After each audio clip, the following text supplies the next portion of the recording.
Saludos, buenas tardes. Desde este momento, cada día, a través de esta radioestación televisora Teleradio América, se estará produciendo el programa Foro de Opinión, acompañado de David Tejeda, a quien le damos la buena tarde, y de Magua Moquete Paredes, quien también participa con nosotros en este programa. Simplemente decirle a ustedes que pretendemos ser un programa creíble, con temas de la actualidad noticiosa y con análisis del acontecer político también. No pretendemos ser dueños de la verdad, lo único que podemos decirle, David, es que diremos nuestras verdades. Cada quien tiene su propia verdad. Y en ese sentido, vamos a decirle al público que vamos a tener entrevistas en este programa y en algún momento participación del público también para que tenga la oportunidad de retroalimentarnos con sus opiniones. De manera que jóvenes de hoy, del pasado, buenas tardes. Bueno, nos sentimos muy complacidos, Rubén, David. Esto es un compromiso en el campo de la comunicación muy especial, porque no pretendemos ser boticarios, ni mucho menos personas que vayan a decir la entera verdad. Sencillamente utilizar este medio de comunicación como una plataforma comunicacional directa, objetiva, en el marco de la representatividad democrática dominicana. Así es, sí, buenas tardes a todos, muy contento de estar aquí. Como dijo Rubén, este es un programa que estamos iniciando el día de hoy, tratando de ser lo más objetivo posible. Obviamente cada quien tiene su forma de pensar. Siempre me refiero a una persona a quien apreciamos, que las veces que he hablado con él, que he entrado yo en temas contradictorios a veces y neurálgicos, me dice: David, diga lo que quiera, aquí no hay miedo, pero que sea verdad. Me refiero a Luis García, que siempre dice: aquí no hay miedo, diga lo que tenga que decir, pero asegúrese que sea la verdad. Así que buenas tardes a todos. Ciertamente hay que agradecerle a la dirección de la administración de Teleradio América que nos ha permitido dar ese salto, ¿verdad? Este programa se producía los sábados a las 8 de la mañana, ahora va a estar toda la tarde. Y por qué no decirlo, de tener el privilegio de salir detrás de un programa de uno de los periodistas más acucioso y más atrevido que tiene la televisión de la República Dominicana. Estoy hablando de nuestro colega Marino Zapete. Para nosotros es un gran privilegio, de manera que nos deja la programación que nos antecede un compromiso enorme. El compromiso es no defraudar, decir la cosa del tamaño de cómo la creamos, sin ningún tipo de temor. Cada quien tiene su propia verdad, reitero, nosotros vamos a decir la de nosotros. Hoy han ocurrido una serie de cosas, Magua. Exactamente, más que atrevido, quisiera utilizar un término un tanto interesante, irreverente, porque esa es una de las acepciones que él utiliza, y en definitiva es un compromiso comunicacional que asumimos a partir de esta tarde, a las 3 de la tarde, en un espacio enteramente informativo. Vamos a presentar los titulares de las principales informaciones que han ocurrido en los diferentes medios de comunicación y básicamente en la República Dominicana. ¿Qué le parece?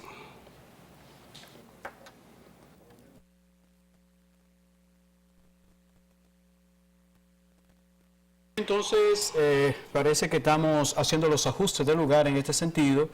De todas maneras, yo pienso... Sí, es parte de los preceptos de la comunicación. Pero hay muchos temas que nosotros podemos focalizar en esta tarde, que en definitiva se pueden lograr y se pueden afianzar, especialmente la reducción de los beneficios de la AFP, que eso tiene un compromiso muy específico en la sociedad dominicana. Yo pienso que David tiene una honda preocupación en ese sentido. No, mira, nosotros en el día de hoy quisimos traer 3 temas importantes. Vamos a hablar sobre el sistema dominicano de la seguridad social, ese es uno de los temas importantes que vamos a tocar. Vamos a tocar el tema del transporte en la República Dominicana. Sabemos nosotros cómo está el transporte, cómo están nuestras carreteras, cuáles son las estadísticas, qué ocurre aquí con respecto a la aplicación de la ley. Y además vamos a hablar sobre el sistema electoral, ¿qué puede ocurrir, qué está pasando en los partidos políticos de cara a las elecciones del año 2020? Y así, de una vez empezamos, Rubén, con el tema de la seguridad social. Mira, el presidente de la República, en su alocución del 27 de febrero, tuvo a bien presentar un proyecto a la Cámara reduciendo los beneficios de la AFP, que reciben un 30%. A veces, cuando nos dan la cifra de la cantidad de dinero que se ha acumulado, uno no logra entender cómo es que se originan precariedades que tienen que ver hasta con medicamentos de determinadas enfermedades en el país. Esa es la parte que tiene que ver con los beneficios que se acumulan de la contribución que hacemos los ciudadanos que trabajamos y que generamos algún tipo de bienes.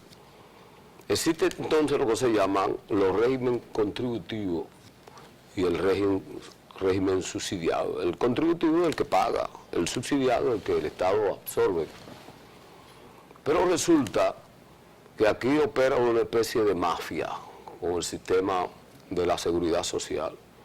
Hay establecimientos médicos que no aceptan, y hay médicos especialistas que no aceptan el seguro, en lo que es una gran estafa al ciudadano, y no ha habido, como debe haber, una reacción de parte del Estado frente a esos facultativos o a esos centros. De repente tú vas a una clínica o a un hospital que está dentro de las prestadoras de los servicios, y si usted no tiene un seguro, el seguro que usted tiene, a ellos no le conviene, usted puede morirse ahí, en ese pasillo, si a usted no lo atiende. Ese estado de situación tiene que cambiar, porque el espíritu de la ley de la seguridad social fue para proteger al ciudadano, hombre, mujer, niños, ancianos. Pero eso no es exactamente lo que está ocurriendo.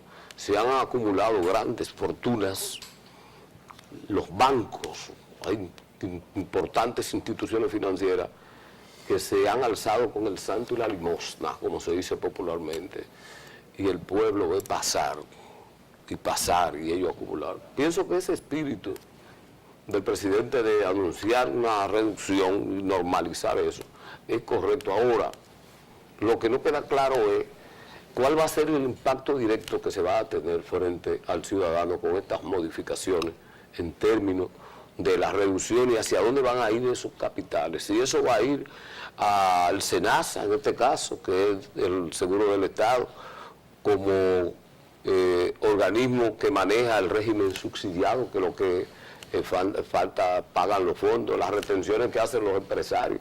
Hay como una especie de reciclaje. No sé si se entiende lo que quiero explicar con el uso y manejo de los recursos de la seguridad social. La verdad que a veces cuando vamos, por ejemplo, a los hospitales públicos, nos encontramos con que no hay una cama.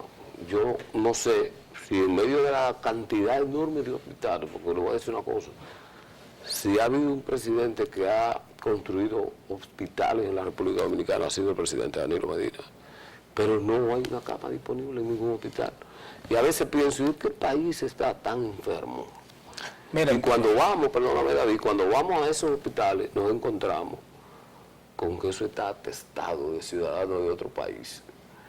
Y mientras yo soy el que pago, mi régimen contributivo, con lo que yo pago se subsidia al que no puede pagar, entonces él no tiene acceso. Pero tú puedes decirle la nacionalidad de esas personas que están en esos hospitales.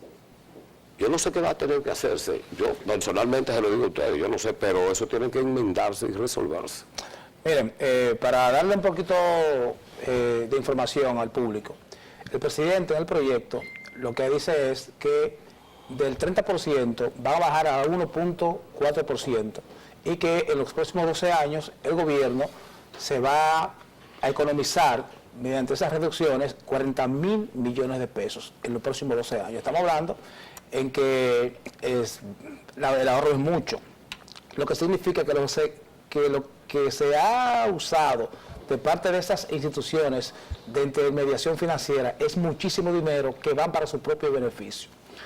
Este dinero irían directamente, Rubén, a los fondos de pensiones. Estos 40.000 millones de pesos que se está anunciando, y el presidente ya entonces sometió al Congreso el proyecto donde se disuelve el sistema dominicano de la seguridad social y donde se crea el Instituto Nacional de Prevención y Administración de Riesgos Laborales. Eso es lo que el presidente tiene en carpeta, eso es lo que se ha hablado con estas instituciones, que obviamente es el Estado el que tiene la mayor herramienta. Sin embargo, Rubén, hay algunos aspectos que me preocupan mucho a mí aquí. Lo que tú dijiste con respecto a las camas, aquí las camas están abarrotadas de haitianos, los hospitales. Es fácil usted encontrar un accidente. Entonces, el Sistema Nacional de Salud está usando un mecanismo que es impropio, un mecanismo que no es práctico. Por ejemplo, todo el mundo sabe que aquí hay niveles de atención. Aquí hay un nivel de atención primaria, que el gobierno, el Estado, los tiene diseminados en las distintas provincias, en las llamadas Unidad de Atención Primaria o UNAPS. Esas clínicas de atención primaria resuelven mucho, porque cuando una persona en un campo tiene un problemita de salud leve, va ahí y se lo resuelve, porque hay médicos certificados. Este médico, si ve que la persona necesita otro tipo de atención, entonces lo manda al segundo nivel de atención. Si en el segundo nivel de atención, que son los hospitales, resulta que ese médico de ahí ve que esa situación no se puede resolver, lo mandan entonces a un tercer nivel de atención o a un nivel hospital especializado. ¿Qué ocurre? Que ahí en esa cadena funciona los niveles de atención, pero resulta que los accidentes de tránsitos, los accidentes cardiovasculares, que son accidentes porque usted no lo está esperando y le ocurren, entonces los hospitales que tienen la capacidad de poder enfrentar la situación, le exigen al paciente que llegue referido. No es lo mismo un paciente que vaya a los distintos niveles de atención y que sea referido a esos niveles, a que una persona que sufre un accidente, por ejemplo, que tenga un problema de la columna con el accidente, en una de sus rodillas, que no se puede atender, y entonces esos hospitales, para resolverlo aquí a ellos, usted lo ve atestado eso de gente grave que llegan, y las ambulancias tienen prohibido llevar enfermos a hospitales si no vienen referidos. Entonces resulta, Magua, que las personas, como no tienen ese referimiento, porque los directores de hospitales públicos no están autorizados, no tienen la capacidad tampoco, porque para una persona llegar a un hospital referido del interior, ese director de hospital o ese médico allá en ese campo, en esa provincia, tiene que tener una persona en ese hospital que le asegure que hay una cama para atenderlo, y no todo el mundo lo tiene. La familia desesperada trae como quiera a su enfermo ahí, lo lleva a emergencia hasta que alguien lo atienda, pero nadie lo atiende porque no hay referimiento. Y desde ahí entonces esas familias tienen que hacer de tripa corazón y llevar a su familiar a una clínica. Y en esa clínica entonces empeñan hasta el trasero para poder resolver el problema de su familiar. Eso está ocurriendo aquí en el sistema de hospitales de la República Dominicana. Obviamente están las estructuras hechas. El Estado, el gobierno ha hecho los hospitales, pero no hay una humanización y hay un problema serio de confusión con respecto a esos referimientos. No es lo mismo una persona normal que tenga un proceso de enfermedad que lo conoce paso a paso con una gente que en un motor, en una guagua, en un camión que lo atropelló. Eso es distinto. Entonces aquí resulta que atención público, atención señores, aquí hay fundaciones que tienen grandes conexiones en los hospitales, fundaciones pro-haitianas. Y esas fundaciones han logrado con esos hospitales darle cama inmediata a esos nacionales haitianos. Entonces, mientras usted ve a un dominicano tirado en un pasillo, o tirado en el parqueo, o yéndose a una clínica, usted entra al hospital, penetra ahí y ve que de cada 10 camas hay 5, 6, 7 ocupadas por nacionales haitianos. Mira, eso está ocurriendo aquí. Sí, David, también es una mafia. Esos son tipos de mafia. Sí, mira, lo que está sucediendo, y yo te estoy escuchando con mucho detenimiento, la situación de la República Dominicana en términos de salud, y el propio presidente de la República ha mostrado una actitud sumamente solidaria en función de lo que debe ser el primer nivel de atención en el país. Pero mi pregunta es lo siguiente: ¿qué hace la DIDA, qué hace la CISARRIL en este instante en función de lo que debe ser una auténtica definición de la salud de la República Dominicana, y más que todo personas que por alguna circunstancia tienen que desplazarse de diferentes puntos del país hacia la capital dominicana y por razones, como lo he expuesto en este instante, estratégicas, no tienen la cama, no existen las motivaciones de los propios médicos en términos de poder ayudarlo en ese tipo de situación?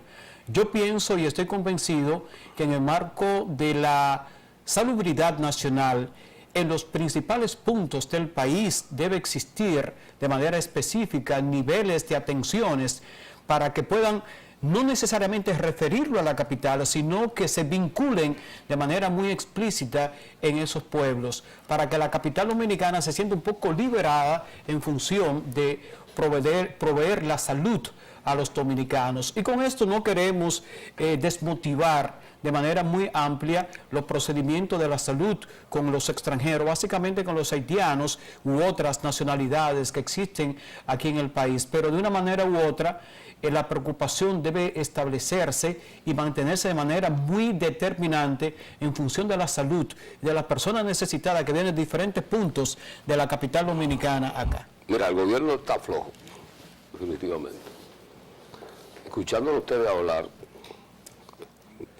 he pensado en varios datos. Yo fui víctima de un accidente hace un tiempo y el 911 me llevó a una clínica que está en la avenida Bolívar, creo que Centro Médico Real, me parece. Ahí no atienden a nadie. Aquí la mayoría de los centros, cuando el 911 te lleva en una situación de emergencia, hay centros privados que no atienden a los pacientes. ¿Por qué yo digo que el gobierno está flojo? Porque el gobierno simplemente tiene que cerrar de manera automática esos centros. Es una falta de respeto. Esa mafia de la retención de los fondos de la seguridad social ha llegado tan lejos. Aquí hay, señores, 3 instituciones que tienen la mayor cantidad de gente en nómina. En primer lugar, educación. La institución que más gente tiene trabajando en educación. ¿Ustedes saben cuál es el aporte de educación mensual al sistema de la seguridad social? 1.570 millones de pesos cada mes. Es una cosa fuera de serie. A mí me llama la atención el otro órgano que tiene mayor cantidad de gente empleada en la República Dominicana es salud pública. ¿Qué cantidad de médicos, enfermeras, paramédicos, gente del sector administrativo? Es la segunda institución. Y la tercera institución que tiene más gente en nómina son los órganos armados del país. La Fuerza Armada y la Policía Nacional. Pero usted sabe una cosa. En el caso, por ejemplo, de educación, ellos tienen su hospital, vamos a decir la ADP, en este caso. Pero la policía son agentes de retención de los fondos de pensiones, ellos también tienen su banquito. Ellos pasaron también. Ya. La Fuerza Armada. O sea, fíjate cuál es el nivel de desorden, David Magua, amigos televidentes, que hay con este tema. Que bueno, un jefe de una institución descubre que hay unos aportes. Así como le doy el dato, no conozco cuál es la cifra de retención de los policías o de los miembros de la Fuerza Armada. En el caso de salud pública, vamos a decir que ellos de alguna manera resuelven sus problemas, porque ellos son los médicos, son las enfermeras y tienen mecanismos expeditos de resolver sus problemas de salud. Ahora, el pueblo simple, llano, el de a pie, el que no puede a veces comprar una aspirina para el dolor de cabeza, tiene problemas. Y eso tiene que solucionarse porque la acumulación de recursos que se ha hecho. Mire, yo fuera presidente de la República, a través del Congreso, utilizar las fuerzas que tienen en el Congreso para obligar a que esos fondos pasen a las arcas públicas, a la seguridad social del Estado. ¿Por qué tiene un banco que está manejando los fondos de la seguridad social de un país? ¿Pero por qué? ¿Quién le ha dado ese derecho a usted de coger esos cuartos para usted prestarlos de manera privada y al final, en el desempeño de su gestión financiera, anunciar que usted ha tenido beneficios cuantiosos? Claro que tiene que tenerlo. Esta es una de las partes del mundo donde el dinero cuesta más dinero. El dinero aquí es caro. en donde el ciudadano no puede tener la oportunidad con un salario mínimo de adquirir una vivienda. Entonces yo creo que aquí tienen que darse una revolución social. El ciudadano aquí no tiene con qué adquirir la canasta familiar, ni siquiera eso, con el sueldo mínimo. O sea, menos una vivienda. Bueno, porque aquí yo creo que aquí hay una equivocación, David, Magua, con el tema de los ingresos de los ciudadanos. Es verdad que a nosotros los ciudadanos no hace falta mucha educación financiera, porque a veces gastamos mucho más de lo que podemos. Y como me decía un amigo mío ayer, no es rico el que más tiene. Ese no es el rico es el que menos necesita. Claro, y hay una... Y que tiene más nivel administrativo en todo caso. Aquí hay una actitud, Magua, a propósito de Rubén, eso dice Rubén, con respecto a la administración personal de los fondos que la gente recibe, que aquí cualquier persona que es mecánico, albañil, que es banista, que es una persona que maneja el dinero diario, en la noche eso es fría y fría, chupi chupi, tirando. Entonces hay un problema de gasto y de educación financiera que lo empobrece aún más, porque es una pobreza mental. Miren, yo pienso que hemos debatido el tema lo suficiente. Vamos a una pausa comercial y cuando regresemos vamos a tocar a profundidad el tema del transporte público en la República Dominicana. Vamos a una pausa.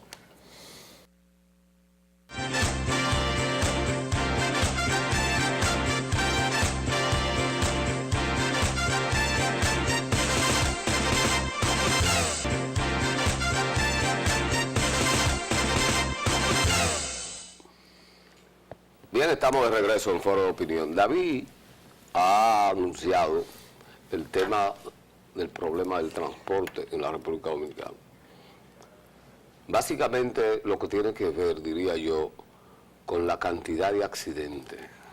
Increíble, nuestra nación ocupa lugares privilegiados en el área del Caribe, Centroamérica, en la cantidad de gente que muere como consecuencia de los accidentes. Y diría yo que contamos los muertos, pero no hablamos del impacto social que esto tiene en las familias y la cantidad de gente que queda mutilada, lo que eso implica para una familia. Y a mí que me corresponde viajar con cierta frecuencia a diferentes puntos del país, básicamente en la región sur, le voy a decir lo siguiente: las autoridades no están haciendo absolutamente nada. Esos autobuses, camiones, patanas, volquetas, que transitan a cualquier hora, a exceso de velocidad, la verdad es que somos dichosos todavía. Yo creo que ocupamos posiciones bajitas para lo que debería estar ocurriendo. Usted me dirá, ¿cómo hacer?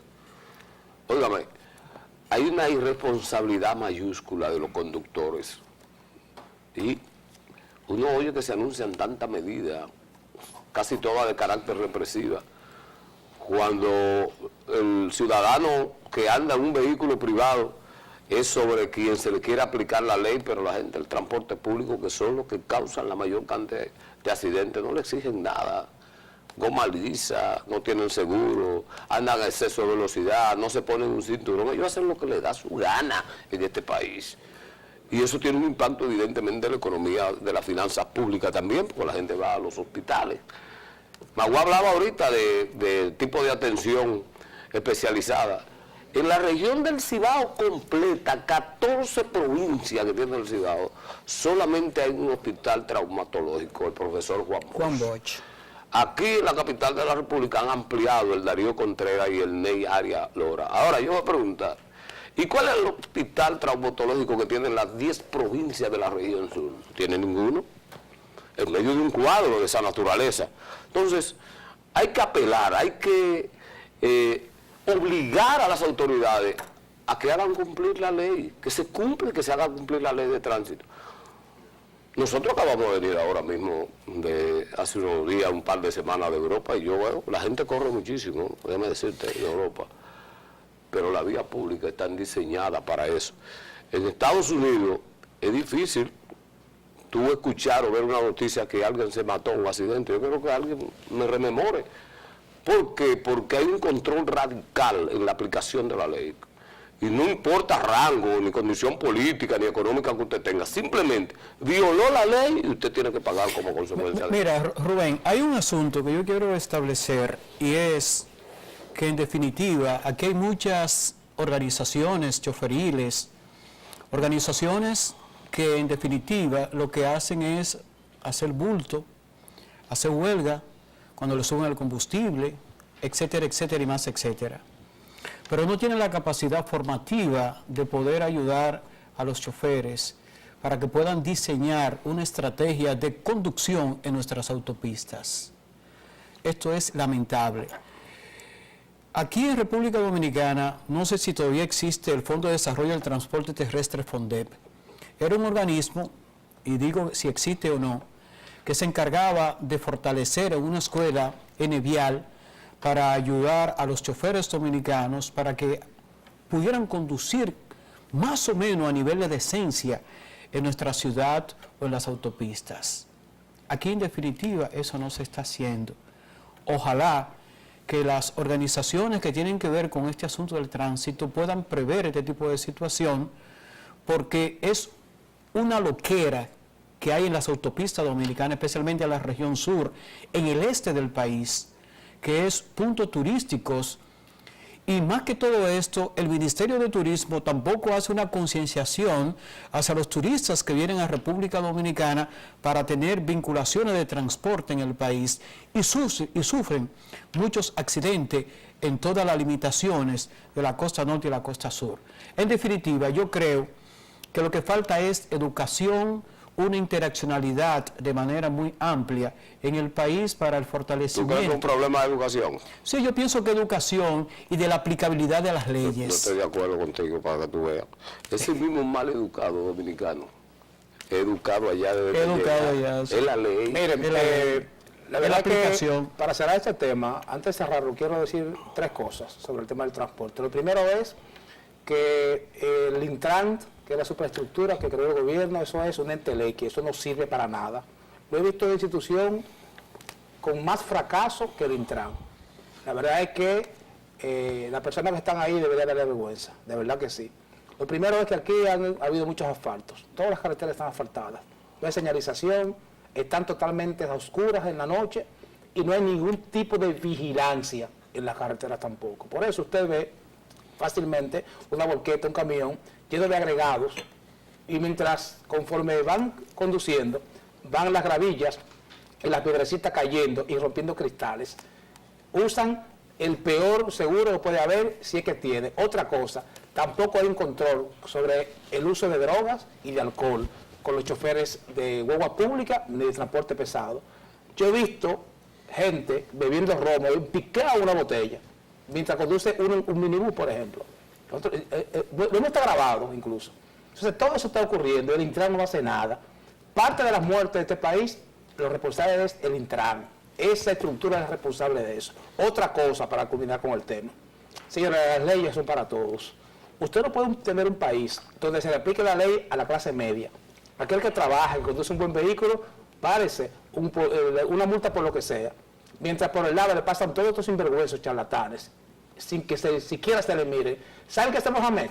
Voltear la cara para no ver lo que está ocurriendo. Y cuando usted le reclama, dice, no, esos son para la familia. De manera que un país no puede manejarse así con respecto al tránsito. Mira, yo me río, David, porque a mí me pusieron una multa el viernes. ¿De cuánto? Pero 5.117. Ahora son 10.000. me pusieron una multa el viernes. Oye lo que está pasando. Porque esos son 2.000, ¿no sabes? Como parte del desorden, a propósito de ese órgano que se llama Intran. Yo pensaba que con la entrada en vigencia de la nueva ley de tránsito se iban a adoptar algunas medidas. Resulta que los AME tienen la mala costumbre de paralizar el tránsito, meterse debajo de los semáforos que están funcionando correctamente para ellos armar un caos, porque ellos no organizan ni dirigen el transporte. Había un AME que paralizó el transporte en la 27 de febrero con el Winston Churchill. Y cuando el semáforo cambia dos veces, La gente se da paso a los vehículos a la dirección donde yo estoy. Y entonces la próxima esquina, que era la misma 27 de febrero, con Abraham Lincoln, yo voy cruzando en verde el semáforo, por ahí un tapón adelante, y el semáforo se coloca en rojo. En cambio. Pues ese señor que estaba ahí ese día, llamó a la media adelante y dijo que yo me había metido en rojo, algo que yo nunca he hecho, porque yo soy un crítico de eso. Pero lo estoy diciendo públicamente porque ¿a cuántos ciudadanos le habrán hecho esto? Mientras eso ocurre, ciertamente, viene un guagüero haciendo sisá, o un carro de esos que hace muchísimo tiempo lo pagó el Estado con la modificación de la sustitución de las unidades vehiculares que otra vez están en la calle. El plan Renove.